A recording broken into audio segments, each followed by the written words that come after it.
तो ये कहानी दो ऐसे लोगों की है जिन्हें 50 दिन तक एक रूम में रहना था, और अगर वो उस रूम में 50 दिन बिता लेते तो उन्हें $5 मिलियन का कैश प्राइज मिल जाता। तो आइए देखते हैं इस मजेदार कहानी को और जानते हैं कि उन दोनों के बीच क्या क्या होता है। तो कहानी की शुरुआत में हम एलिस और टॉम नाम के दो लोगों को देखते हैं। वो दोनों काफी समय से रिलेशन में थे और उन्होंने पूरा मन बना लिया था कि 1 साल बाद वो शादी भी कर लेंगे। लेकिन उससे पहले उन्हें एक अजीब तरह की गेम के बारे में पता चला, जिसमें अगर वो जीत जाते तो उन्हें $5 मिलियन मिल सकते थे। ये जानकर वो दोनों उस गेम को खेलने के लिए रेडी हो गए थे, जहां हम देखते हैं कि वो एक बहुत बड़े रूम में आए और अब उन्हें अपने 50 दिन बस इसी रूम में बिताने थे। उन्हें वहां से बाहर जाने की कोई भी परमिशन नहीं होती, साथ ही वो पूरा रूम बहुत ही हाईटेक रहता है। टॉम तो बहुत खुश हो गया और कहता है कि 50 दिन इस रूम में बिताना मेरे लिए चुटकियों का खेल है। एलिस भी बताती है कि मैं आराम से इन 50 दिन मजे कर सकती हूँ, लेकिन उन्हें पता नहीं था कि आगे जाके उनके साथ क्या होने वाला है। पहले दिन तो वो खुशी से इधर उधर भागने लगे, पर तभी रूल्स के बारे में बताया गया कि अगर उन दोनों में से कोई भी एक बाहर चले जाएगा तो दूसरे वाले को $5 मिलियन के बजाय बस $1 मिलियन ही मिलेंगे। ये सब सुनकर उनको कोई फर्क नहीं पड़ा, क्योंकि वो जानते थे कि वो इतनी आसानी से यहाँ से बाहर नहीं जाएंगे और इस रूम में रहना उनके लिए बहुत आसान लग रहा था। उसके बाद टॉम कहता है कि अगर हमने सारे पैसे जीत लिए तो हम बड़े ही धूमधाम से अपनी शादी करेंगे और जितने पैसे बचेंगे उन्हें हम फ्यूचर के लिए सेव करके रखेंगे। थोड़ी देर बाद वहां एक वॉइस मैसेज आया, जिसमें कि सभी रूल्स के बारे में दोबारा से बताया जाता है और साथ ही उन्हें खाने के लिए हर रोज बस एक बोतल में ड्रिंक ही मिलने वाली थी, जिसमें कि सारे न्यूट्रिएंट्स और प्रोटीन्स थे जो कि बॉडी को चाहिए रहते हैं। अब धीरे धीरे समय बीतता गया और सुबह से शाम हो जाती है। फिर से वहां एक वॉइस मैसेज आया, जिसमें कि उन्हें सोने के लिए कहा जा रहा था। ये सुनकर दोनों ही सोने के लिए चले गए। अगले दिन भी उनके साथ यही रूटीन फॉलो होता है, जहां टॉम को थोड़ी बोरियत आने लगती है। वो एलिस के करीब आते हुए पकड़म पकड़ाई खेलने के लिए बढ़ता है, मगर एलिस उसे रोक देती है और कहती है कि हम इतनी जल्दी मजदूरी नहीं कर सकते। साथ ही वो बताती है कि तुम्हें खुद को कंट्रोल रखना होगा, वरना यहां रहकर तुम बहुत सारे गलत कदम उठा सकते हो। टॉम भी उसकी सारी बातें समझ गया, जिसके बाद एलिस फ्रेश होने के लिए चली गई, जहां वो खुद से बातें करती है कि वो इस गेम को जीत के ही रहेगी।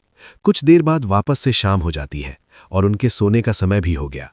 अगले दिन जैसे ही उनकी आंखें खुली तो कहीं ना कहीं टॉम अपने डेली बोरिंग दिन को फॉलो करते हुए थक गया था। वो एलिस से कहता है कि ये चैलेंज इतना भी आसान नहीं है, क्योंकि यहां रहकर मुझे घुटन सी हो रही है।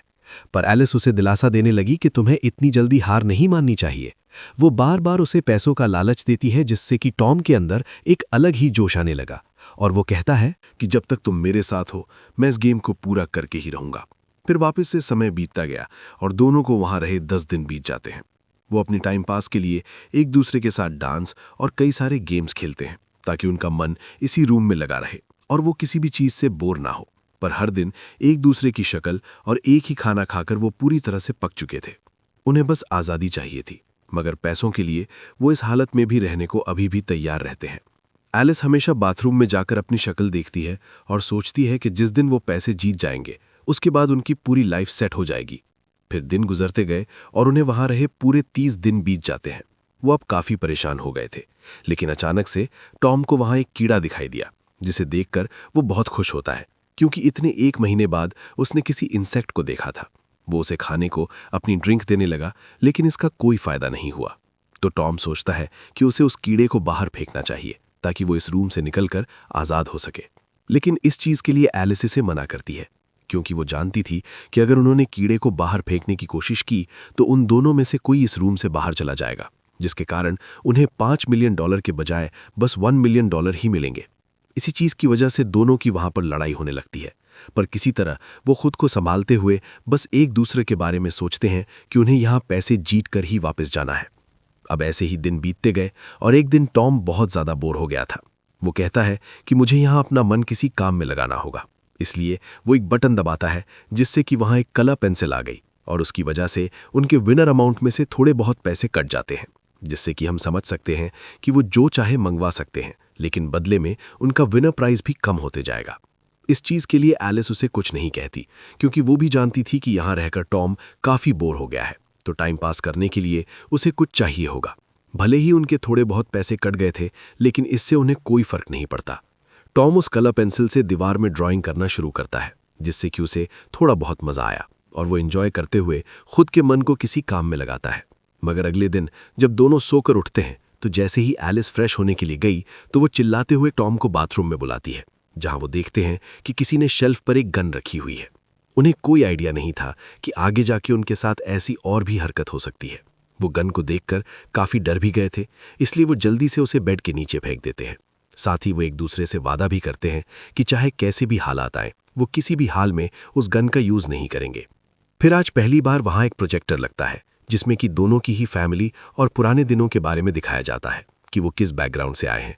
लेकिन इन सारी चीजों का दोनों पर कोई असर नहीं पड़ा। वो जानते थे कि गेम वाले ये सारी हरकत करके उनका ध्यान भटकाना चाहते हैं ताकि वो इस रूम को छोड़कर चले जाएं। फिर दोबारा से दिन बीतते गए। टॉम वहां रहकर पूरा पागल सा हो गया था। उसे समझ नहीं आया कि वो यहाँ क्या करे। वो खाना खाने के बजाय अपनी सारी ड्रिंक गिरा देता है, जिससे कि गुस्से में एलिस उसे डांटने लगी और कहती है कि तुम इस तरह फूड का वेस्टेज नहीं कर सकते क्योंकि हमें लिमिटेड फूड ही मिलता है। मगर टॉम उसकी एक भी बात नहीं सुनता और सीधा एक बटन दबाता है ताकि उसे एंटरटेनमेंट के लिए कुछ मिल जाए।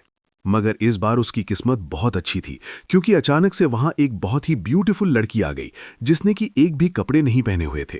टॉम उसे देखकर पूरा हैरान रह गया। साथ ही कई दिनों बाद उसने किसी लड़की को देखा था तो उसका मन जोरों से उसकी गुफा में धमाके करने का हुआ, पर इस समय वो खुद को कंट्रोल कर लेता है। तभी ये सब देखकर एलिस भी शॉक हुई। उसे समझ नहीं आया कि गेम वाले एक लड़की को अंदर कैसे भेज सकते हैं।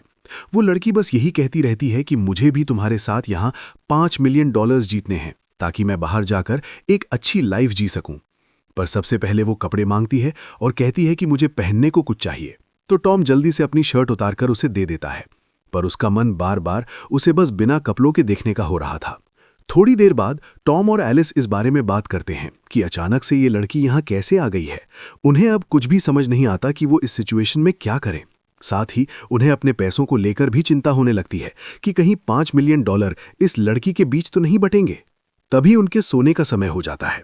एलिस तो चुपचाप सोने के लिए चली गई, पर आधी रात के दौरान जब उसकी आंखें खुलीं तो वो देखती है कि टॉम और वो लड़की साथ में पकड़म पकड़ाई खेल रहे हैं। ये देखकर उसे अंदर से बहुत गुस्सा आया क्योंकि वो टॉम को किसी और लड़की के साथ नहीं देख सकती थी। लेकिन इस समय उन्हें अपनी नींद पूरी करनी थी, तो वो इस बारे में अगले दिन बात करने का फैसला करते हैं। नेक्स्ट डे एलिस बहुत गुस्से में थी, पर तभी वो देखती है कि वो लड़की इस रूम में नहीं है, जिससे कि टॉम भी समझ गया ये सब उन दोनों को परेशान करने का एक जरिया था।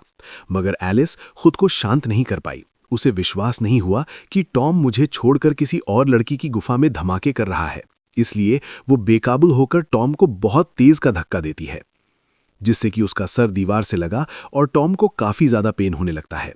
एलिस ये सब करके पछता तो रही थी, पर वो कहती है कि तुम्हें शांत रहना होगा क्योंकि मैं तुम्हारे सर में एक कपड़ा बांधकर तुम्हारे दर्द को कम कर सकती हूँ। ये सुनकर टॉम पूरा हैरान हो गया। वो सोचता है कि कहीं एलिस पागल तो नहीं हो गई, क्योंकि इस समय उसे एक डॉक्टर की जरूरत थी। इसलिए वो बिना कुछ कहे ही उस रूम से बाहर जाने की कोशिश करता है। पीछे से एलिस उसे रोकते हुए कहती है कि अगर तुम यहां से गए तो मैं तुम्हें गोली मार दूंगी। जिसे सुनकर तो टॉम और भी शॉक्ड रह गया, पर वो किसी भी चीज पर ध्यान नहीं देता और सीधा रूम से बाहर चला जाता है। मगर पीछे से एलिस उसे शूट नहीं कर पाती क्योंकि कहीं ना कहीं वो उससे प्यार करती थी। भले ही अब उसे $5 मिलियन की जगह बस $2 मिलियन मिलेंगे, लेकिन तब भी वो खुश रहती है। फिर ऐसे ही दिन बीतते गए और आखिर में एलिस को वहां अकेले रहे 50 दिन बीत जाते हैं। वो सीधा उस रूम से निकलकर टॉम से मिलती है और माफी मांगते हुए कहती है कि जब तुम्हारे सर में चोट लगी थी तब मैंने तुम्हारा ध्यान रखने के बजाय बस पैसों के बारे में सोचा था, इसलिए मुझे माफ कर देना। टॉम उसे कुछ नहीं कहता क्योंकि वो सब बातें भुला चुका था। साथ ही वो बताता है कि पैसों के बिना अब मेरी लाइफ बहुत अच्छी चल रही है। तभी हम देखते हैं कि एलिस ने जीते हुए सारे पैसे डोनेट कर दिए थे क्योंकि वो जानती थी कि टॉम के बिना वो उन पैसों का कुछ कर भी नहीं सकती। और इसी के साथ हमारी ये मूवी एंड होती है। तो दोस्तों, ये थी आज की मूवी की पूरी कहानी। उम्मीद है आपको ये मूवी एक्सप्लेनेशन पसंद आया होगा। अगर वीडियो अच्छा लगा हो तो लाइक करें और ऐसे ही मज़ेदार मूवी एक्सप्लेन देखने के लिए चैनल को सब्सक्राइब करना बिल्कुल न भूलें।